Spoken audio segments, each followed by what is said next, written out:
अभी हम लोग जिला अधिकारी के यहाँ उपस्थित हैं, हमारे साथ अधिवक्ता लोग हैं और कुछ समय 4 से 5 दिन पहले कांस्टेबल पंकज जी का और मामला एकदम जोड़ तोड़ पे है और हमारे साथ अधिवक्ता लोग हैं।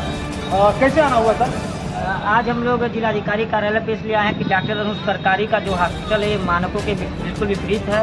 यहाँ पे अप्रशिक्षित स्टाफ रखे गए हैं। जो स्टाफ क्या कहिए, इसको गुंडा कहिए, ये गुंडा है। ये जो भी मतलब पेशेंट आते हैं पैसे को लेन देन के लिए मारपीट करते हैं और इनको डॉक्टर साहब का सह प्राप्त रहता है कोई मुकदमा पंजीकृत के लिए। तो इसलिए हम लोग आए हैं यहाँ पे, कम से कम इनके मानकों की जाँच तो हो, किस मानक के अनुरूप है ये हॉस्पिटल। ये कहाँ तक सही है डॉक्टर को गुंडा रखना, ये कहाँ तक सही है? जैसे देखिए ये लोग डॉक्टर मेडिकल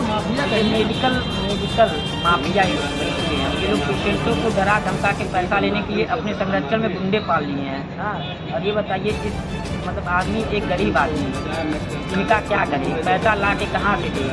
पुलिस भी साथ नहीं दे। पुलिस जब अपने ही लोगों का साथ नहीं दे, कांस्टेबल पंकज का नहीं मुकदमा दर्ज कर पा रही है तो पुलिस और गरीबों का क्या साथ देगी?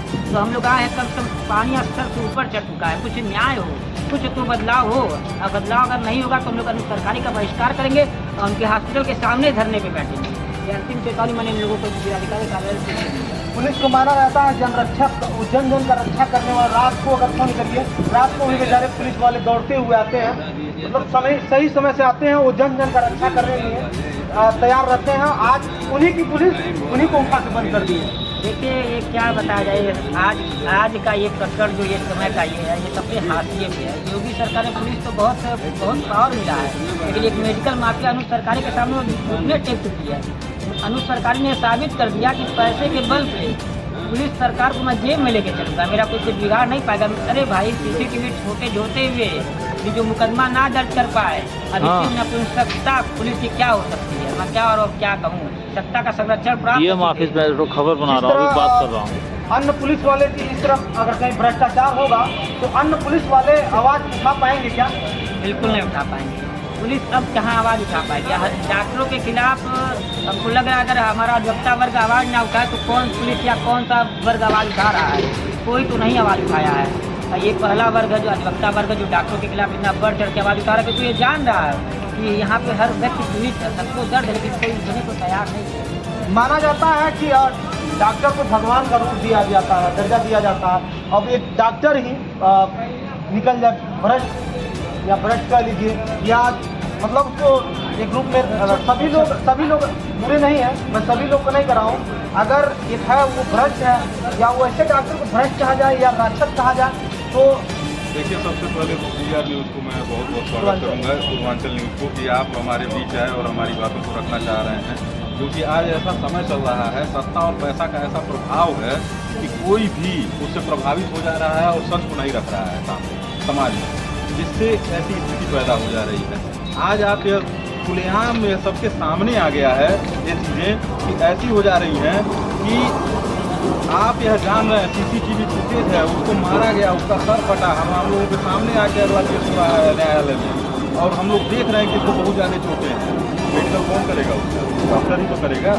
अगर वो मेडिकल अच्छे से नहीं बनाएगा तो आप कितनी सज़ा दिला देंगे? अगर इनके खिलाफ भी हम मुकदमा दर्ज करा दें तो आप कितनी सज़ा इनको दिला देंगे? जैसे देखिए, सबसे बहुत यह स्थिति पैदा की, इस पर सोचने की जरूरत है। आखिर यह स्थिति क्यों पैदा हो रही है? ऐसी स्थितियाँ क्यों आ जा रही हैं? जब सर CCTV फुटेज भी है तभी आप उन्हीं की पुलिस मुकदमा दर्ज करने से पीछे भाग रही है और उल्टे ले जाके बंद कर दे रही है। देखिए, पुलिस जो है वो राज्य सरकार से गवर्नमेंट, ठीक, राज्य सरकार जैसा कहेगी पुलिस वैसा करेगी। जैसे आप देखते हैं अचानक से अतिक्रमण हटने लगता है तो कहीं न कहीं सरकारी आदेश आता है, वो हटने लगता है, तो यह एक सरकारी आदेश होता है। तो इसी तरीके से कुछ ऐसे आदेश होते हैं जो सरकारी नहीं होते हैं, जो बस ऐसे ही बोल दिए जाते हैं। तो अगर आज तक अभी तक मुकदमा नहीं दर्ज हुआ है, उसकी चोटें चोट नहीं है, इनकी बातें ही सिर्फ चोट बन जा रही हैं और इनका मुकदमा लिख लिया जा रहा है, तो इसका मतलब ये है कि कहीं न कहीं से कुछ न कुछ आदेश मिल गया होगा कि मामला मत दर्ज करो। एक कांस्टेबल की घरवाली न्याय के लिए भटक रही है, इधर उधर भटक रही है। मतलब एक ये कहा जाता है कांस्टेबल के जो विभाग को नहीं न्याय दिलाने पे भाग रहा है। ठीक है, देखिए, हर व्यक्ति अपनी कर्तव्य से बंधा होता है, ठीक, लेकिन हम लोग जो हैं हम लोग भी अपने कर्तव्य से बंधे हुए हैं। हम लोग अन्याय होते हुए नहीं देख सकते। ये इस तरह का अन्याय है। पुलिस को मान लीजिए ड्यूटी से बदली हुई है, 4 लोग अभी अगर उसका विरोध करेंगे उनको सस्पेंड कर दिया जाएगा। ठीक, सहयोग वो भी करना चाहते हैं, मजबूर हैं, नहीं कर पा रहे हैं। लेकिन यह मजबूरी पुलिस को तब भी समझनी चाहिए थी जब एक व्यक्ति कहीं से मार खा के हॉस्पिटल से जाता था और उनके पास पहुंचता था, कहता था साहब वहाँ गुंडा पागल बाना, हमें बहुत मरना है। तो वहाँ भी उनको ये चीज़ समझनी चाहिए थी कि यह मार खाया होगा, वहाँ पैसा लेके चाहे उसको प्रभाव में आके सस्ता में उसको ये नहीं करना चाहिए था। आज उसी का देन है कि ऐसी ऐसी चीज़ें देखने को मिल रही है। यानी माना जाए तो अगर एक पुलिस वाला मार खा रहा है तो दूसरा पुलिस वाला बचाने नहीं जाएगा। अब देखिए यह तो बड़ा दुर्भाग्यपूर्ण है, ऐसा नहीं होना चाहिए, क्योंकि पुलिस सुरक्षा के लिए है, हमारी भी सुरक्षा करती है, आपकी भी सुरक्षा करती है। जनरक्षक रात बिरात अब दौड़ती है। देखिए आने वाले समय में त्योहार का समय है, यही जब मूर्ति पूजा शुरू होगी, नवमी का दिन आएगा, पुलिस ही सारी चीज़ों को मेंटेन करेगी, पुलिस ही सारी चीज़ों को ये करेगी। अभी सारी पुलिस को हटा दीजिए, देखिए क्या दुर्दशा होता है। तो इसलिए बहुत ज़रूरी है, अब जब पुलिस को ही मारा जाएगा, पीटा जाएगा, आपके पास इतनी संख्या बल थी, अगर उसने बदतमीजी की, उस कांस्टेबल ने, आप सभी लोग पकड़ लिए होते, उसको ले जाके एसएसपी साहब के यहाँ पेश कर दिए होते, थाने की पेश किए होते। लेकिन आपने पहले अपने ईगो को सेटिस्फाइड किया कि मेरे पास रुपया है, पहले तुमको मारेंगे बल भर, उसको खूब मारे। जब पूरी तरह से आप मार पीट लिए तब उसको ले जाके पुलिस के पास दिए और उसके बाद उसको जेल भिजवा दिए। जिस तरह माना जाए अगर कहीं अगर भ्रष्टाचार हो रही है, कहीं अवैध वसूली हो रही है, अगर आम आदमी या पुलिस आवाज़ उठाने की प्रयास करेगी तो क्या लगता है यही हद होगा? नहीं, ऐसा नहीं होगा। इसलिए नहीं होगा क्योंकि डॉक्टर का एक समुदाय ऐसा है जो आपकी चिकित्सा के लिए, आपकी मजबूरी है उसके पास जाना, और इसी का वो नाजायज फायदा उठाता है। अन्य लोगों के पास आपके पास ऑप्शन है। ठीक, आप अगर मुझे नहीं वकील रखेंगे, सरकार एक वकील नियुक्त कर देगी, लेकिन अगर आप एक डॉक्टर को नहीं रखेंगे तो दूसरा डॉक्टर वहाँ नहीं जाएगा, सभी हड़ताल पर चले जाएंगे। ठीक, इसलिए सरकार थोड़ा सा बैकफुट पे है, लेकिन नहीं होना चाहिए, नहीं होना चाहिए। ठीक, हम कहते हैं ठीक है, आप सहयोग करते हैं, आप सेवा करते हैं, सभी लोग सहयोग करते हैं, सेवा करते हैं, तमाम चीज़ें उसकी बात हम नहीं कर रहे हैं। लेकिन इस तरह के जो कुछ लोग हैं, डॉक्टर समुदाय में कुछ ऐसे लोग हैं, मैं सबकी बात नहीं कर रहा हूँ, सब लोग ऐसे नहीं हैं, उनके ऊपर तो अंकुश लगाइए आप, उनको तो रोकिए। माना जाता है कि सर डॉक्टर को भगवान का रूप माना जाता है, किस तरह माना जाए कि डॉक्टर भगवान का रूप है? नहीं नहीं, डॉक्टर को भगवान का रूप माना जाता है, लेकिन मेरा मानना ये है कि कृष्ण भगवान ने भी 99 गलतियाँ माफ की, और उस व्यक्ति ने अगर वहाँ कोई 2-4 गलती कर भी दी, अगर बदतमीजी में, आवेश में, या फिर वो उसने बोल दिया, क्योंकि पुलिस का ऐसा स्वभाव होता है कि मुजरिमों से सच को निकालना है तो उनकी बोली भाषा, उनकी शैली ऐसी हो जाती है कि वो थोड़ा सा कड़े आवाज़ में बात करते हैं। तो हमको भी ये समझना चाहिए कि वो पुलिस है, अगर वो थोड़ा सा कड़े आवाज़ में बात कर रहे हैं तो एक पुलिस वाला को उसको समझा दिया जाए कि सर ये थाना नहीं है, ये हमारा, आप हमारे यहाँ दवा कराने आए हैं। आप समझा सकते थे। अगर उन्होंने 2-4 गलतियाँ कर दी तो आपको हमें माफ़ करना चाहिए था।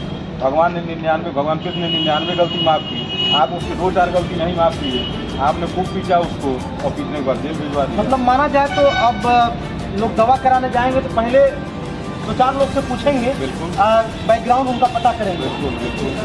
देखिए, बाउंसर रखने का क्या मतलब है ये हमको, नेता हो या नेता विधायक नहीं है कि बाउंसर रखेंगे? क्या बाउंसर अस्पताल में इसलिए रखे जाते हैं कि आप कोई सवाल जवाब ना करें। तो बाउंसर सब मारने के लिए रखा जाता है कि आप, और कोई वो नहीं है, जैसे आप कोई सवाल जवाब ना कर सकें, आपका रुपया आप आ गए हैं, हम जो कहें आप दे दें, नहीं देंगे तो आपके साथ मारपीट सर होगी। संविधान ने हमें अधिकार दिया है अपने अधिकार को मांगने के लिए, तो जो आदमी अगर पढ़ा लिखा रहेगा वो अपना अधिकार मांगेगा।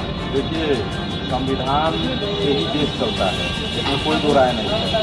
लेकिन अगर कोई आज ये आवाज़ हम लोग उठा पा रहे हैं तो ये भी संविधान की देन है। अगर संविधान नहीं रहता तो वाइंड अप करो, उठा पाते। वाइंड अप, ठीक है। इसलिए जो है बहुत ज़रूरी है कि इन सब चीज़ों पे अंकुश लगे, इन सब चीज़ों को रोका जाए। डॉक्टर अगर कुछ अच्छा करेंगे उनका हम लोग स्वागत करेंगे, पुलिस कुछ अच्छा करेगी उनका हम स्वागत करेंगे, लेकिन अगर कोई भी समाज में गलत करता है तो हम उसका विरोध करते आए हैं और करते रहेंगे। जांच का विषय ये बनता है, एक पुलिस की पत्नी दर की चाय के लिए ठोकर खा रही है, पुलिस को उठा के ले जाके बंद कर रही है। सही जांच अभी तक पता नहीं कर पाई पुलिस। जय हिंद, जय भारत।